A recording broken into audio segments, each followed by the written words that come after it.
Hello. Mr. Smith, hello. How you doing, Brandon? Good. This is our grade 8 class at St. Joseph's School in Silbury. Say hi, guys. All right. Obviously, to many of you, he doesn't need an introduction, but to those of you who aren't familiar, this guy started his own publishing company, own comic book company called Cartoon Books back in 1991. Through his self-publishing, he's become a household name in the comic industry, a best-selling author, with his Bone series being published in 13 different languages. Millions of copies of his books have sold. 10 Eisner Awards and 11 Harvey Awards make it one of the highest achieving graphic novels of all time. He's not only going to attend this year's Toronto International Comic Con, but he's going to headline it. Don't take any offense to this, but he's the Brad Pitt of comic books. And he's changed the face of graphic novels and comic books, and we're very lucky to have him. Ladies and gentlemen, Mr. Jeff Smith.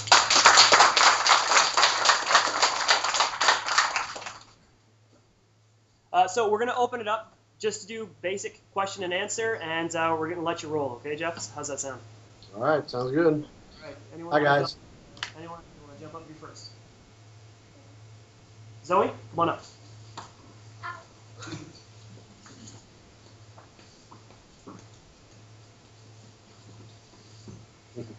Knowing how successful Bone is, how tough is it to not use the Bone formula in your other works? It's a very good question. In some ways, it's very easy because my other works are very different from Bone. The Bone was a comedy. It was meant for all ages. It was meant for kids to read and adults to read.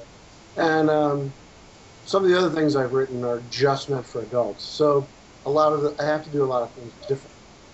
But on the other hand, sometimes when you're telling stories, there are formulas that happen in any kind of a story, whether it's Bone or whether it's science fiction story like Star Wars. There's always like a beginning and a middle and an end. There's always a moment where the hero is accidentally kind of called on an adventure. Sort of like in Star Wars when Luke Skywalker, he accidentally runs into the two robots, R2-D2, C-3PO, and he's just kind of swept along on this big adventure out into space. Same thing happened with Phone Bone. His cousin, Phony Bone, got in trouble, got them run out of town, and suddenly he's caught up in a big adventure. So certain kinds of themes happen in stories over and over again. Thank you. Just as a quick follow-up, how much does popular culture influence where you go with your stories? It kind of influences it quite a bit, especially since I draw comics and I rely on pictures. I kind of expect my audience to have seen certain movies. We all watch so much television that I can make jokes and references, and people will recognize them. I'm trying to think of an example off the top of my head. But I guess Star Wars would be the best one. I might make a joke, and I'll know that people have seen something in Star Wars or something, and people will relate to it. Okay. Next question, guys? Sure, come on.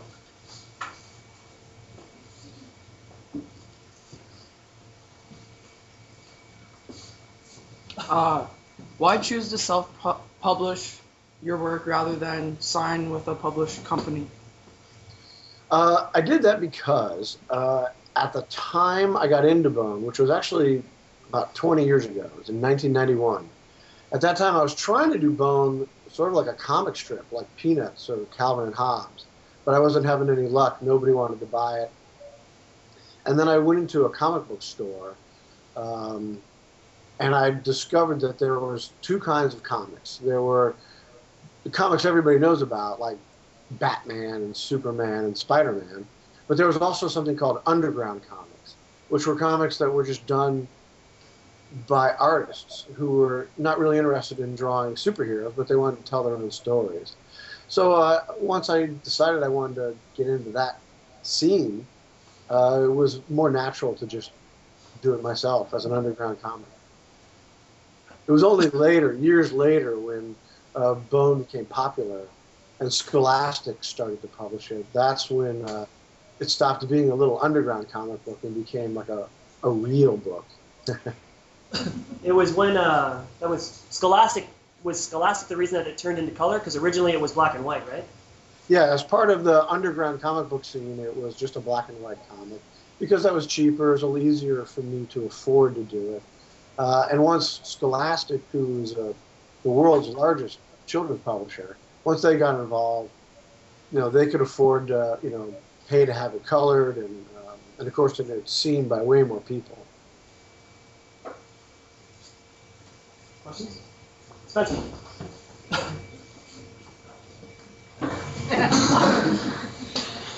What's your focus when writing?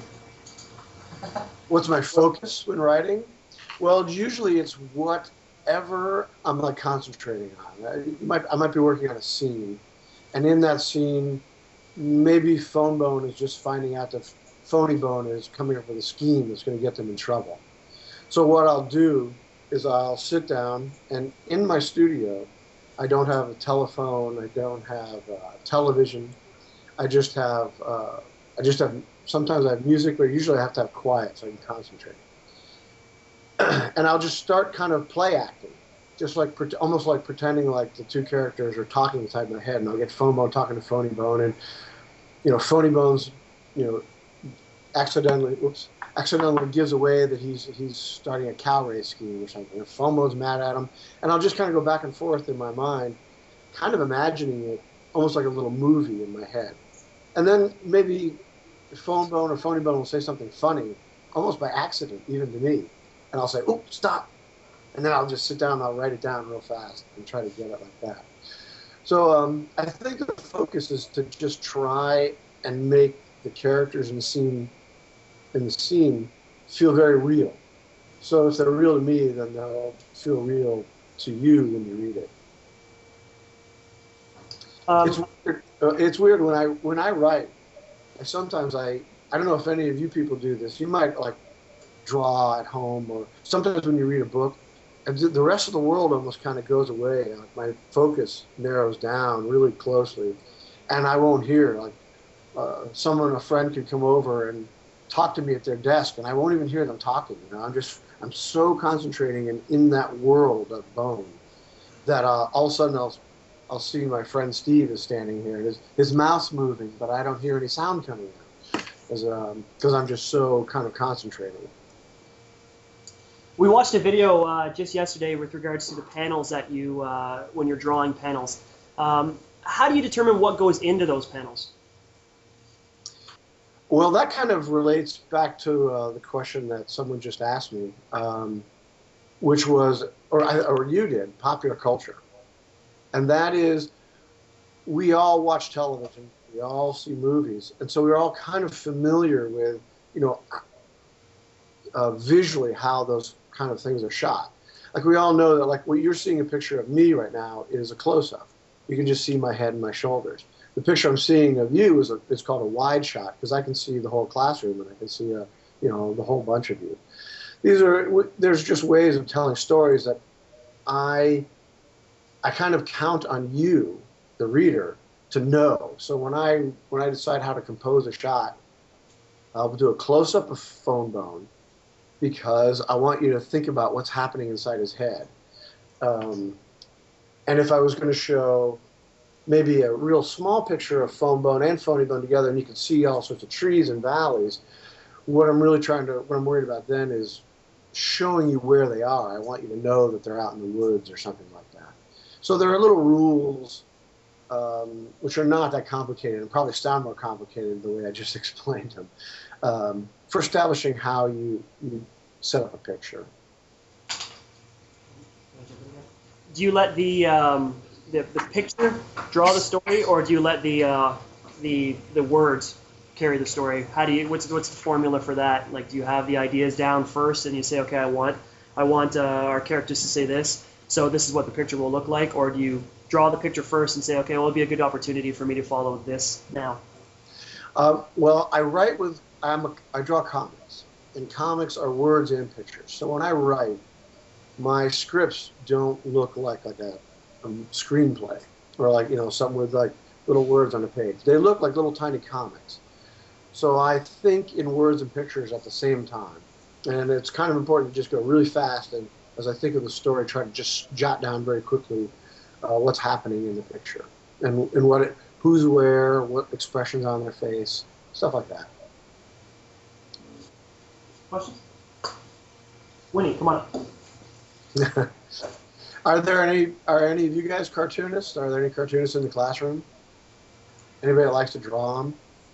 Oh, there's one guy. Oh. Well, Dante. Dante's a very good drawer. He's actually, knowing that we were talking to you, he's actually taken a liking in drawing your characters, actually, some of the Bone characters. In different poses and ways, I suppose. We've read in class that Carl Banks and Walt Kelly were your inspiration. Mm-hmm. So what is it about their drawings that inspired you?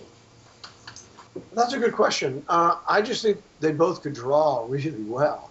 I guess when I was younger, I really liked, really young, like 5 or 6 years old, I really loved like Disney movies, Bambi and those kind of things. And I thought the drawings were really, really good.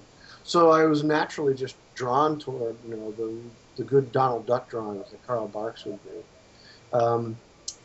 Because there's all sorts of ways to draw cartoons. You can draw them just very simply, very sloppily, or you can have the really tight construction and so that the characters look kind of real and solid.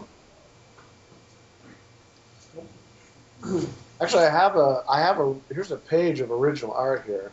This is the size. This is the piece of paper that I draw, and this is like a page of comics. I don't know how well you can see it because I'm not quite sure, but you can see it actually very well. Okay, this is actually the first page from the book Bone Tall Tales. I don't know if you can see. I'll get it closer even. But you can see. So what I do is I just draw. It's just a little thin piece of, like a pad of almost like very thin cardboard. But I draw on it first with a blue pencil. Yeah, I'll hold it up there. And the reason I draw with blue pencil is because when I put this on the computer scanner, the computer scanner can't see blue; it can only see black and white. So that's why I use a blue pencil. But then I draw it in first, and then I use a paintbrush to get the blacks on there. There's the paintbrush. See it real close there. It's just a very thin one. And the black actually comes from India ink. So I have this little bottle of India ink, which I'm going to open and spill all over my computer, I can tell. Okay, and I dip it in there. I'm not going to really do it because I am going to make a mess, I can tell. But then I just brush it on and paint it. And I've practiced for many years, so I've gotten pretty good at like twisting the brush into like a little point, and that way I can do very thin lines and very thick lines, all with the same brush. Sometimes I make thick lines because I want something to appear closer to the reader. Like, see this tree over here has much thicker lines around it than some of the little bushes in the background. And of course, I want you to look at Bartleby and Smiley Bone too, so I put real thick lines around them to make them stand out from the page. Then the last stage of the process is when it gets colored, and that's all done digitally in the computers by my friend Steve Hammaker that I was talking about earlier. But anyway, that's what a page looks like.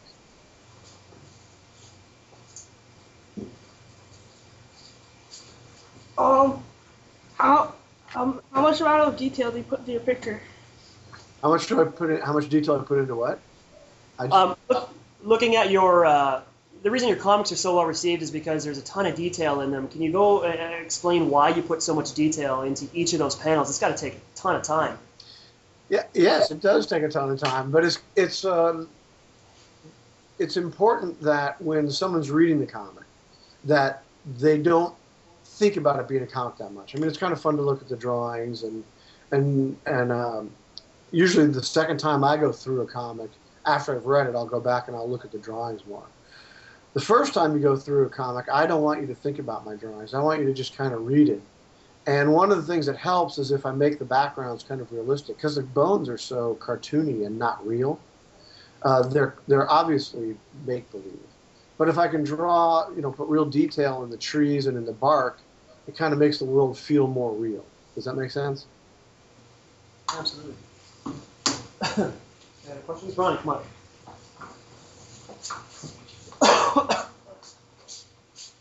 on. Why do you paint the pictures in your comics? Why do I paint pictures in my comics? You mean why do I color them, or with a brush? I'm sorry, I just didn't quite understand the question. Yep, basically that. Like, why do you use a brush to color them? Okay. The reason I use a brush is that, well, this is actually the most traditional tool for doing comics. And the reason is because a paintbrush can get real thick and real thin. Just like I was showing you. I don't know if there's an example. Get my glasses on so I can see a little better here. All right, here we go. See if I can put this up. Now look at, let me see where we are. Look at Smiley's hand, the ones that's by his mouth. And you can look at, like, part of his arm is very thick, and then where his thumb goes into his arm, it turns into a very thin line. By doing that, I just think it's a technique that eases the shapes together, and I think your eye can kind of put it together as like a one piece of material. That's Phony's arm or Smiley's arm. So I use a brush because I can get thicks and thins. I don't know. I just think they look nice. They add weight. I don't know. I'm just a cartoonist. I don't know. Cody, come on.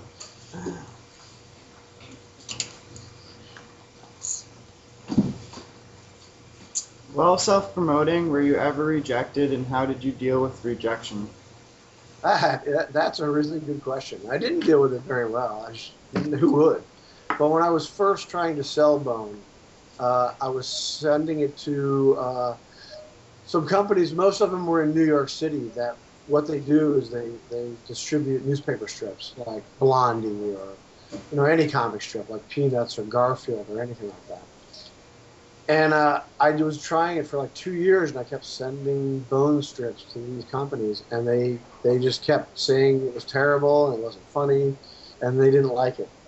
So at first, I couldn't wait. I'd wait by the mailbox to get an envelope from the company to see if they were going to buy Bone, and they never did. It was always a rejection slip. It's awful.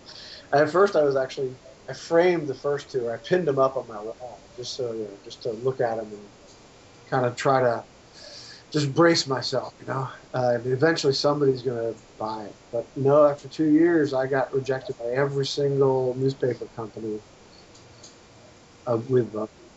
So eventually, I had to just face it. I was rejected completely. That's when I went into a comic book store and decided, well, maybe I'll try this on my own, and I won't wait for anybody else's permission to draw my comics. And that's pretty much when Bone got started. And once it got out into the public, it got on the bookstore shelves. People responded to it and liked it, and then everything was okay after that. I'm curious, how did you fund your own comic book venture? Well, just very carefully. I mean, it doesn't cost that much to print a comic book. It's just a little tiny flimsy 22-page little book. It wasn't that difficult, but I did have to make a plan and write it down and figure out what was going to happen. You can't just launch into it without a plan, or else pretty soon you'll owe money and you'll get in trouble. But it wasn't that hard. Questions? There. Come on. Sorry, Mary will be a second. She's at the back of the class. All right. What's the weather like up there now? 22 degrees. Was that Celsius? Yeah. 73. Sorry, 73. 73? That's pretty nice. It's 85 here. It's pretty sweaty. I'm sorry. Go ahead, dear. Do you have any spare time? And if so, how do you escape from your writing? Oh, well, yeah, I like to travel a lot. I'm married, and my wife, Vijaya, and I think it's a lot of fun to go to Europe. We've traveled to Canada quite a few times. In fact, when I come to Toronto in August for the big fan expo, that must be about my 12th visit to Toronto. I love that city. So I think traveling is the most fun. I travel all over the United States, travel all over Europe to France, and it's a lot of fun to go eat food in a country like Greece or something where they have a lot of grilled lamb chops and things that, I don't know, I just wouldn't expect them to eat. It's very delicious. So that's what it is, travel.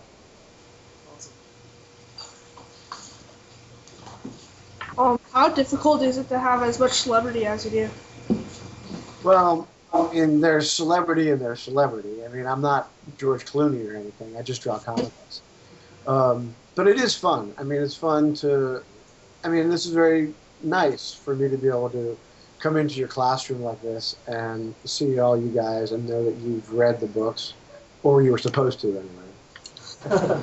But it's, I mean, it's a, being a comic book artist is a very gentle kind of celebrity. It's, you know, people don't chase me around, want my autograph or anything, but, and I can go to the grocery store, but a couple times a year I get to go to the Fan Expo and be a rock star on the weekend. That's kind of nice. Zoe, come on.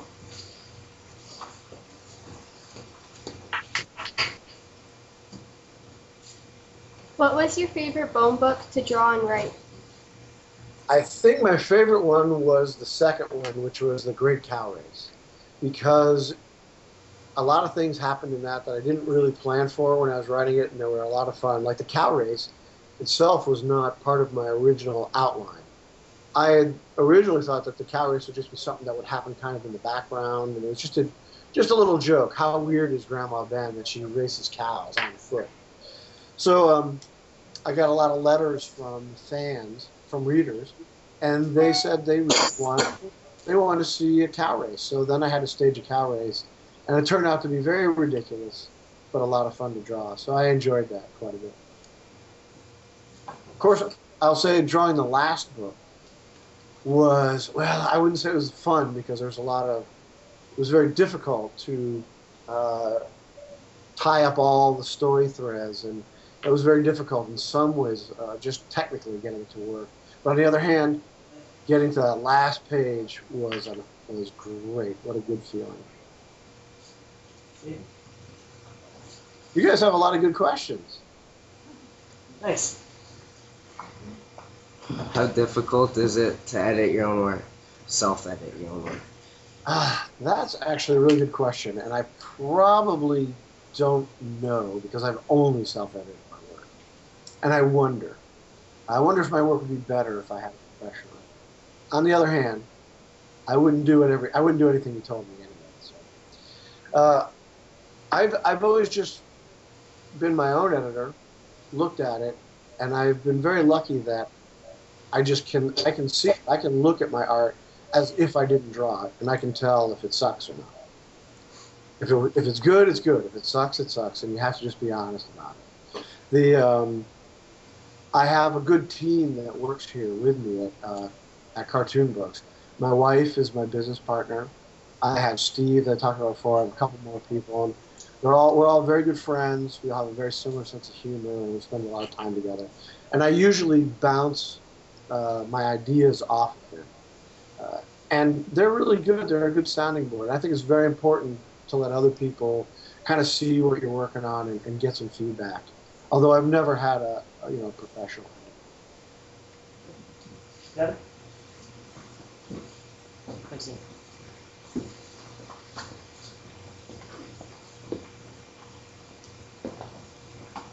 You mentioned in the video that we saw that it wasn't until college that you started to recognize how narratives worked. Mm-hmm. What was your elementary/high school experience? It wasn't until college. Oh yeah, you're right. Well, yeah, that was a long time ago for me. So I got to remember back when I was your age. I remembered liking stories. I liked reading them. I was a big fan of books like Tarzan and Conan the Barbarian. I don't even know if those books are still around anymore. But it wasn't really until college when I started reading more challenging books. When I started to read about Moby Dick, which I really do like, and I do like to read, that I started to get into more about what was behind the stories, what was behind reading, and I started to be interested in the authors and stuff like that. In elementary school, I think I was more interested in, I just wanted to read for the fun of it. I wasn't thinking about it, how it was done. I just loved my comics. I loved Sherlock Holmes. I just liked to read. Stories were fun. And I think what I meant by that remark about in college is that later on I started to do more than just enjoy the stories. I began to try to figure out how they were done. We have a couple of doodlers in the class. Were you a doodler when you were in elementary school and high school, or did you concentrate on academics? Yes, I was very much a doodler. And in fact, I get, every now and then, I will have a friend, that I was a friend with in like 8th grade or 7th grade or something, who's grown up, and I haven't seen them in years. That will happen, believe it or not. And I remember this one friend of mine. She's adult now, and she's a mom, and her son is probably your age.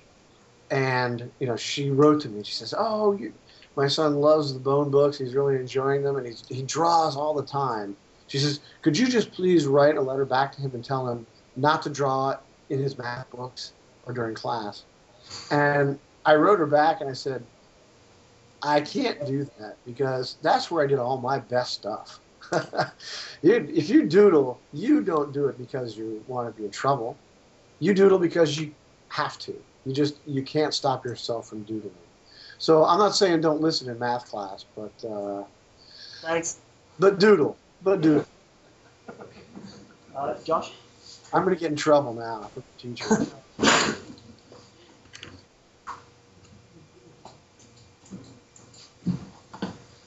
How does it feel being an inspiration to other writers or self-publishers?